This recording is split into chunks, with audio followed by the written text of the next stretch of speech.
नमस्कार, आपका स्वागत है हमारे खास कार्यक्रम हरियाणा डायरी में। इस कार्यक्रम का एक ही उद्देश्य है कि आप तक हरियाणा के हर उस विकास की जानकारी पहुंचाई जाए जो मुख्यमंत्री नायब सिंह सैनी के नेतृत्व में लगातार किया जा रहा है। तो बने रहिए हमारे साथ और देखते रहिए हमारा खास कार्यक्रम हरियाणा डायरी।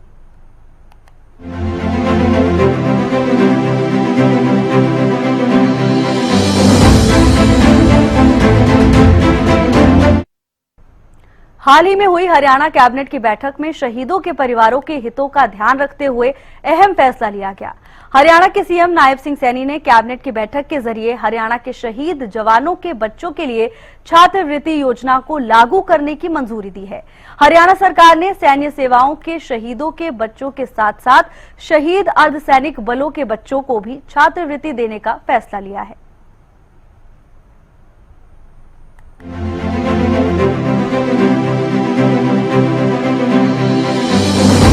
संकल्प पत्र के वादे पूरे करती नायब सरकार, शहीद के परिवारों का ख्याल रखती हरियाणा सरकार। शहीद जवानों के बच्चों के लिए अहम फैसला, शहीद और अर्धसैनिक बलों के शहीद के परिवार की सुरक्षा, शहीद के बच्चों के लिए छात्रवृत्ति योजना को मंजूरी। हरियाणा की नायब सरकार हर वर्ग को एक साथ लेकर चल रही है। हर वर्ग के लिए जनहितकारी योजनाएं सरकार की तरफ से बनाई गई हैं, जिसका पात्र लोगों को लाभ मिल रहा है। जनता के अलावा हरियाणा सरकार अपने कर्मचारियों के हित का पूरा ध्यान रख रही है। जहां सरकारी कर्मचारियों के लिए सरकार की तरफ से अलग अलग योजनाएं बनाई गई हैं और उन्हें सुविधाएं देने का काम किया जा रहा है, तो वहीं हरियाणा सरकार सीमा पर तैनात हमारे जवानों के हितों को ध्यान में रखकर सुविधाएं देने का काम कर रही है। सीमा पर तैनात हमारे जवानों के परिवारों को किसी तरह की कोई दिक्कत ना हो। अगर वो युद्ध में शहीद हो जाएं, तो खुद को असहाय महसूस ना करें, इसके लिए सरकार ने योजना लागू की है। हाल ही में हुई हरियाणा कैबिनेट की बैठक में शहीदों के परिवारों के हितों का ध्यान रखते हुए अहम फैसला लिया गया। हरियाणा के मुख्यमंत्री नायब सिंह सैनी ने कैबिनेट की बैठक के जरिए हरियाणा के शहीद जवानों के बच्चों के लिए छात्रवृत्ति योजना को लागू करने की मंजूरी दी। सीएम नायब सिंह सैनी ने बताया कि कैबिनेट की बैठक में प्रदेशवासियों के लिए कई अहम फैसले लिए गए हैं। सीएम नायब सिंह सैनी ने कहा कि हमारी सरकार ने संकल्प पत्र में सैन्य सेवाओं के वीर शहीदों के बच्चों को छात्रवृत्ति प्रदान करने का वादा किया था, लेकिन अब सरकार ने अपने वादे से भी आगे बढ़ते हुए सैन्य सेवाओं के शहीदों के बच्चों के साथ साथ शहीद अर्धसैनिक बलों के बच्चों को भी छात्रवृत्ति देने का फैसला लिया है, जो युद्ध में शहीद हुए हैं। इस योजना से 189 छात्रों को छात्रवृत्ति के रूप में 1,31,64,00,000 रुपए की प्रोत्साहन राशि मिलेगी। हमारी सरकार ने ये जो अपने संकल्प पत्र में भी कहा था कि युद्ध में जो शहीद हुए हैं, ऐसे शहीद होने वाले सैनिक तथा अर्धसैनिक बलों के बच्चों को 6ठी से 12वीं कक्षा तक बच्चों को हमने कहा था कि उनको 60,000 रुपए हम स्कॉलरशिप देंगे और स्नातक को 72,000 रुपए और स्नातकोत्तर को 96,000 रुपए वार्षिक छात्रवृत्ति प्रदान करने का हमने अपने संकल्प पत्र में जिक्र किया था। हमने कहा था कि हम इसको पूरा करेंगे। मुझे खुशी है क्योंकि इस संकल्प पत्र को जो हमने वायदा किया था, एक वायदा और इसके अंदर आज जुड़ गया है। आज इसको हमने पूरा कर दिया है। आज मंत्रिमंडल ने इस छात्रवृत्ति योजना को स्वीकृति प्रदान की गई है।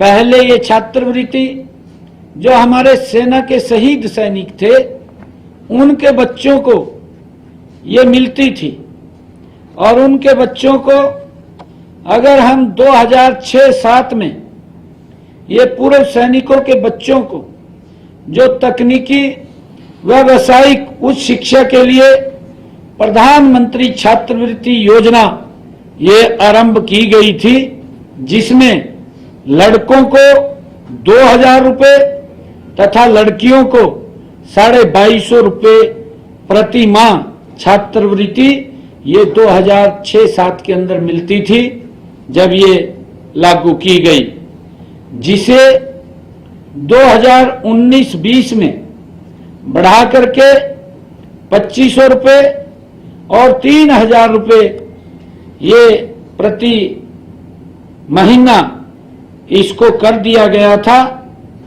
और हरियाणा सरकार ने शहीद सैनिकों के साथ साथ मैंने जो बताया है कि पहले इस योजना का लाभ जो हमारे सेना के आर्मी के जवान जो शहीद हो जाते थे उनके बच्चों को मिलता था, परंतु अब अर्ध सैनिकों के बच्चों को भी इसमें शामिल किया गया है कि जो हमारे अर्ध सैनिक बलों के जो शहीद हो जाते हैं जवान, उनके बच्चों को भी इस ऐतिहासिक छात्रवृत्ति योजना के साथ उनको जोड़ा गया है। आज हम एक सुरक्षित माहौल में जी रहे हैं तो वो सेना के वीर जवानों की बदौलत है जो दिन रात हमारे देश की सीमाओं को सुरक्षित करने का काम कर रहे हैं। ऐसे में सरकार का भी फर्ज बनता है कि उन जवानों के परिवारों की देखभाल में कोई कमी ना रहे, कोई जवान सीमा पर अपनी ड्यूटी बिना किसी चिंता के कर सके। इसीलिए केंद्र से लेकर हरियाणा सरकार ने जवानों के परिजनों को सुविधाएं देने का काम किया। मुख्यमंत्री नायब सिंह सैनी के कुशल नेतृत्व में हरियाणा प्रदेश लगातार विकास की ओर अग्रसर है। ऐसे में हरियाणा का हर वर्ग सरकार के कार्यों से काफी संतुष्ट नजर आ रहा है, क्योंकि हरियाणा सरकार का एक ही मकसद है कि प्रदेश के अंतिम व्यक्ति का विकास किया जा सके। फिलहाल हमारे खास कार्यक्रम हरियाणा डायरी में आज के लिए बस इतना ही। आप देखते रहिए हरियाणा न्यूज।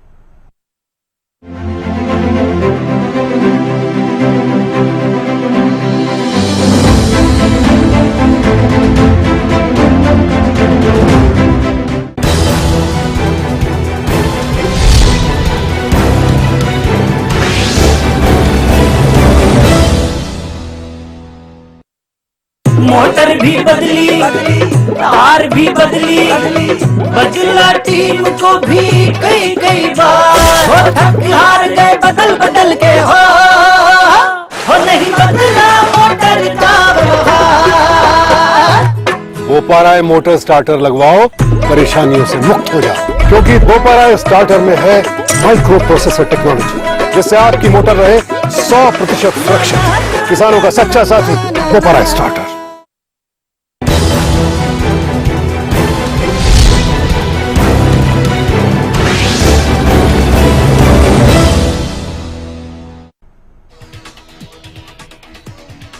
हरियाणा में कांग्रेस के जिला अध्यक्षों की नियुक्ति की प्रक्रिया लगभग पूरी। जल्द पर्यवेक्षकों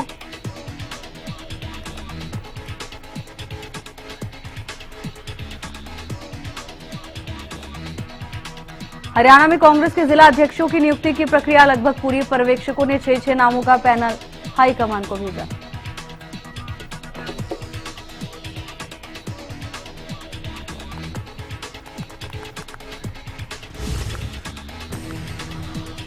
जींद से कार चालक की बदमाशी के मामले में खबर का असर। पुलिस ने कार चालक को हिरासत में लिया। पुलिस ने कार स्टंटबाजी के साथ रोडवेज बस के साथ पिस्तौल लहरा रहा था कार चालक।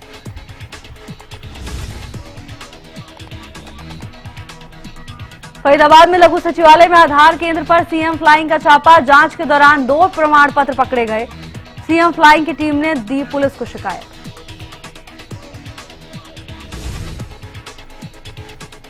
सोनीपत के जखौली गांव में सीएम फ्लाइंग ने फर्जी अस्पताल का भंडाफोड़ किया। 10वीं पास फर्जी डॉक्टर कर रहा था इलाज। झज्जर के आरटीआई एक्टिविस्ट धर्मेंद्र हत्याकांड से पर्दा उठा। लुहारी गांव के आरोपी अंकित को पुलिस ने गिरफ्तार किया। 2 अन्य आरोपियों की हत्याकांड में संलिप्तता भी सामने आई। 1.5 महीने पहले हत्या हुई थी। मुलाना में दुकान में नाले का पानी घुसने पर दुकानदार ने किया आत्मदाह का प्रयास। कई बार शिकायत के बाद भी पानी निकासी का नहीं हो रहा समाधान। सरपंच ने दिया समस्या के समाधान का आश्वासन।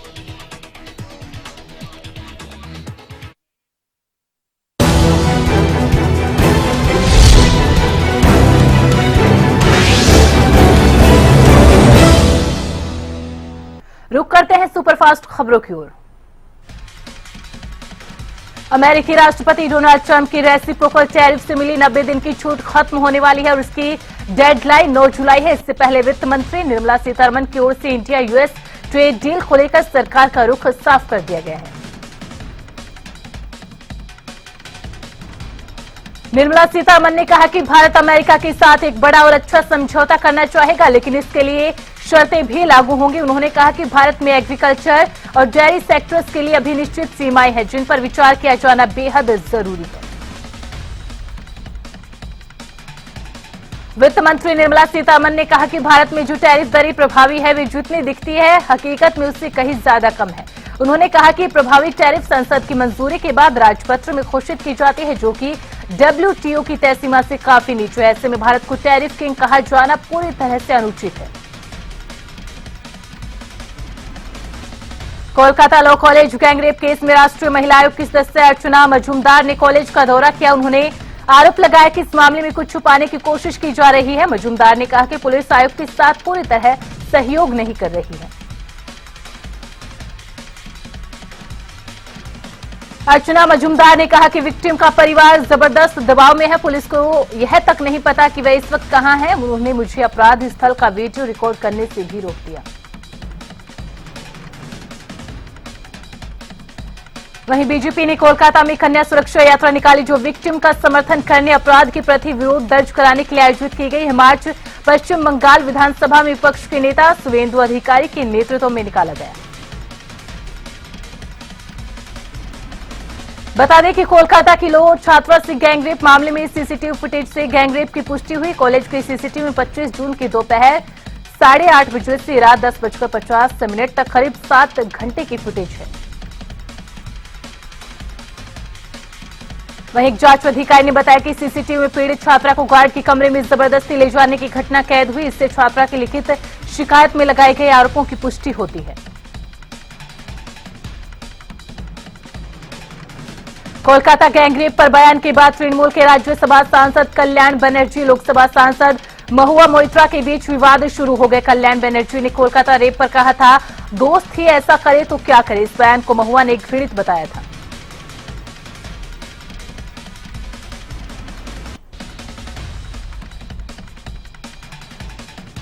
कल्याण बनर्जी ने महुआ मोइत्रा और बीजेडी नेता पिनाकी मिश्रा की शादी का जिक्र किया। उन्होंने कहा, महुआ मुझे महिला विरोधी बता रही है। उन्होंने क्या किया, एक 65 साल के आदमी से शादी की, उसका 40 साल पुराना परिवार तोड़ा। बता दें कि कल्याण बनर्जी ने कोलकाता रेप पर 27 जून को कहा था, अगर कोई दोस्त अपने दोस्त का बलात्कार करे तो कोई कैसे बच सकता है। इसके बाद टीएमसी विधायक मदन मित्रा ने कहा था, अगर वो लड़की वहां नहीं जाती तो यह घटना नहीं होती।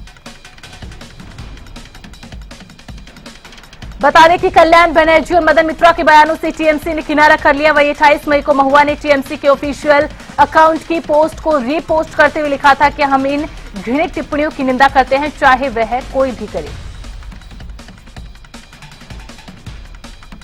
महाराष्ट्र सरकार ने 3 भाषा नीति से जुड़े अपने 16 और 17 अप्रैल को जारी 2 आदेश रद्द कर दिए। सरकार के इस आदेश के खिलाफ विपक्ष लगातार विरोध कर रहा था। इसके तहत सरकार ने इसी साल अप्रैल में कक्षा 1 से 5वीं तक तीसरी भाषा के तौर पर हिंदी को अनिवार्य करने का आदेश जारी किया था।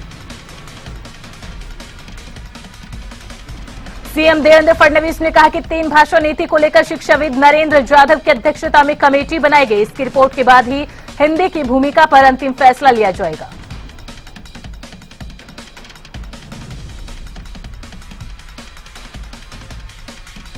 फडणवीस ने पूर्व सीएम उद्धव ठाकरे पर आरोप लगाते हुए कहा कि सीएम रहते उद्धव ठाकरे ने कक्षा 1 से 12वीं तक 3 भाषा नीति शुरू करने के लिए डॉक्टर रघुनाथ माशेलकर समिति की सिफारिशों को स्वीकारा था। साथ ही नीति लागू करने पर समिति गठित की थी।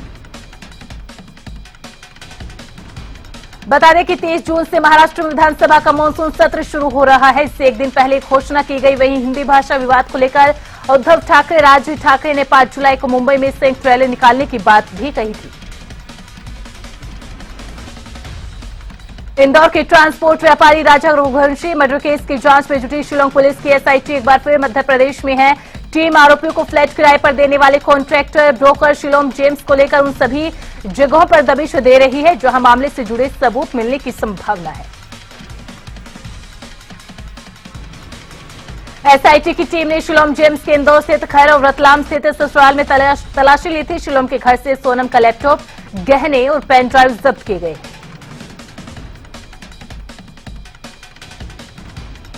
वही एसआईटी को शक है कि शीलोम ने अपने ससुर मनोज गुप्ता से भी इस बारे में चर्चा की। ऐसे में मनोज से भी पूछताछ हो सकती है।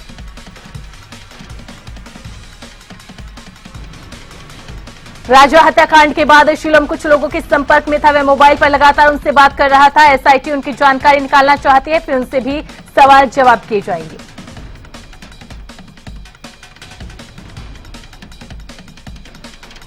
3 जुलाई से शुरू हो रही अमरनाथ यात्रा के लिए सभी इंतजाम लगभग पूरे हो गए हैं। इस साल अब तक करीब 3.5 लाख श्रद्धालु रजिस्ट्रेशन करा चुके हैं। जिन श्रद्धालुओं ने अभी तक ऑनलाइन पंजीकरण नहीं कराया, उनके लिए जम्मू में ऑफलाइन पंजीकरण सोमवार से शुरू हो गया है। वहीं प्रशासन की ओर से स्पेशल रजिस्ट्रेशन सेंटर बनाए गए। तीर्थयात्रियों का पहला जत्था 2 जुलाई को जम्मू के भगवती नगर बेस कैंप से रवाना होगा। अमरनाथ यात्रा 3 जुलाई से 9 अगस्त तक दोनों रूट पर होगी। बता दें कि अनंतनाग जिले में पारंपरिक पहलगाम रूट 48 किलोमीटर लंबा है, जबकि गांधरबल जिले में बालटाल रूट की लंबाई 14 किलोमीटर है। वहीं जम्मू कश्मीर में सुरक्षा को लेकर कड़े इंतजाम भी किए गए हैं।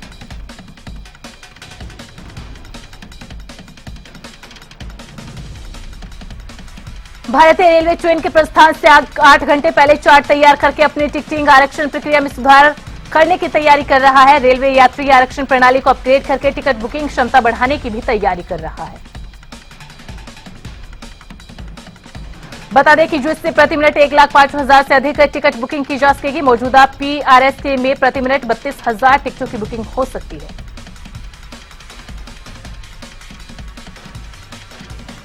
नए सिस्टम में लगभग 5 गुना ज्यादा होगी। साथ ही टिकट पूछताछ क्षमता 10 गुना बढ़ जाएगी, यानी प्रति मिनट 4 लाख से 40 लाख से अधिक पूछताछ संभव होगी। तेलंगाना के संगारेड्डी जिले की केमिकल फैक्ट्री के एक रिएक्टर में विस्फोट में 10 मजदूरों की मौत हो गई। 15 से 20 लोग जख्मी हैं। रिपोर्ट्स के मुताबिक मरने वालों का आंकड़ा बढ़ सकता है। अभी कई लोगों के फंसे होने की खबर है। बता दें कि हादसा पाश मिलारम स्थित सिगाची केमिकल इंडस्ट्री में सुबह 7 बजे हुआ। विस्फोट के बाद मजदूर फैक्ट्री से बाहर भागते दिखे। अभी विस्फोट की वजह सामने नहीं आई है।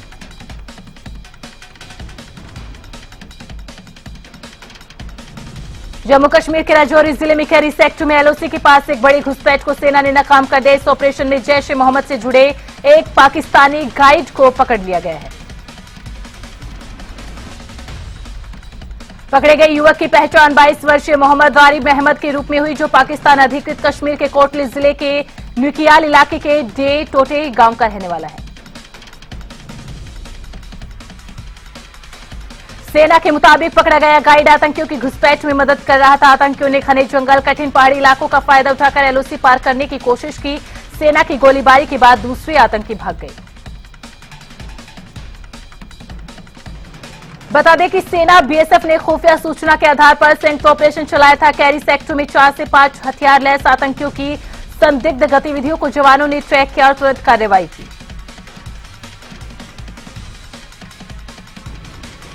झारखंड के जमशेदपुर में लवकुश आवासीय स्कूल में बारिश के बाद बाढ़ जैसे हालात बन गए। स्कूल में 162 बच्चे फंस गए हैं। सोशल मीडिया से जानकारी मिलने के बाद जमशेदपुर पुलिस ने बच्चों को बचाया।